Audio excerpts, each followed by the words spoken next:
The warning park brake fault in your Range Rover often indicates that the problem is either with the parking brake control module or with electrical connections in the EPB system. But sometimes it's just a glitch, but a very awkward one, since the EPB may get stuck in the activated mode and you won't be able to drive. So before you spend money on a tow truck and diagnostic at the dealership, you may try putting your parking brake into maintenance mode and then returning it to normal mode.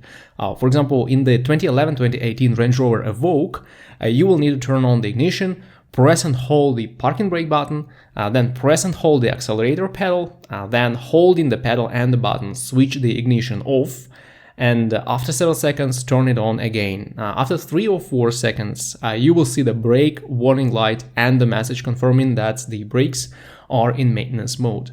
To put the EPB back to normal mode, just repeat the procedure. If this doesn't help you get rid of the park brake fault warning, the only way to solve the problem is to have the vehicle diagnosed, and you will likely need the new parking brake module that is quite faulty in Land Rover cars, unfortunately. It's also not a DIY job to replace it.